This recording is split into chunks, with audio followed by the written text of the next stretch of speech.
Bakas sa mukha ng mga bata, kabataan, adult alike at lalo na ang mga balikbayan ang saya ng Pasko sa isinagawang simultaneous Christmas lighting and fireworks display sa Paseo de Belen at Quintos Bridge sa Dagupan City nitong Huwebes ng gabi. Ito'y pinangunahan ni Mayor Belen Fernandez, Vice Mayor BK Cua, Councilors Mike Fernandez, Bersalino Fernandez, Jigsin at iba pang miyembro ng minority councilors. Well, actually, we really prepared for this day. Yung sabi nila na wala pa ang Dagupan pero ang talagang timing natin is December 7. So I'm very happy na I would like to congratulate Councilor Lino Fernandez, yung chairman ng Fiesta, and of course the City Engineering Office and the other department na talagang they work together to make this silaw-silaw, the lighting a successful one. Ayon kay Fernandez na isa sa nag-organisa ng sabing event. Ito'y ginawa nating cluster sa mga 31 barangays. May mga nagsama na 3 barangay bawat isang Belen natin. So ito ay ginagawa natin taon-taon para mayroong pupuntahan ng mga taga-Dagupan na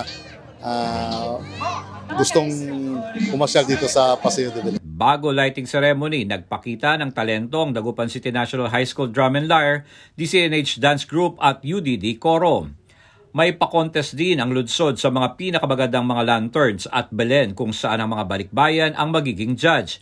May tuturing ni Mayor Belen na pinakamasayang Pasko ang taong 2023 matapos muling ideklara ng Department of Budget and Management na operative in its entirety ang budget ng lunsod, kung saan naibigay na ang mga benepisyo at dagdag na sahod para sa mga empleyado ng lungsod at nakabili na ng mga importanteng gamot ang Dagupan LGU. Kayang-kaya natin gawin. Imagine, 6 mamayang project. Bago ako umalis, 2. And then, after today, meron pa akong gagawin na maraming projects. In fact, for bidding ng iba. Well, I think yung mga Pag-asa Village, yung mga ibang flood mitigation program ay ma-address na po. Kaya bang gawin? Kayang-kaya natin because we are very much inspired for the people of Dagupan. Naka-ready ako parate and there was not even an incident na iniisip natin na hindi maibigay ang budget sa taong bayan. Tuloy din ang pagpapagawa ng mayorya ng Super Health Center at Mother and Child Hospital na ipatatayo sa Barangay Pantal. Sa naging pagbisita ng alkalde, kasama ilang opisyales sa lungsod ng Milpitas City, California, United States of America, natutuhan nito ang paghahanda ng buffet o kainan para sa mga indigent na hindi nakapagdiriwang ng Thanksgiving Day. Pero ngayon, because I was with the MYK na pumunta doon, I think I would encourage the MYK or the SK to work with me to come up with a Noche Buena naman for indigents of our city. Siyempre, hindi naman buong syudad, pero I think we need to have a program like that.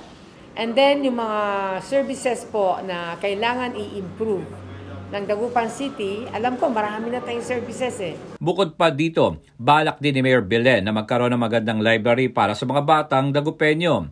Inanunsyo rin ng alkalde ang pagtayo ni Kong Top de Venecia na museum dito sa lungsod ng Dagupan. Sa huli, mensahe ni Mayor Belen ngayong Pasko ang reconciliation at pagkakaisa ng lahat ng mga opisyal ng lungsod ng Dagupan at alisin na ang anumang kulay ng politika. Para sa Diyos at Pilipinas kung mahal, J. Miguel Mendoza, SMNI News, North Luzon.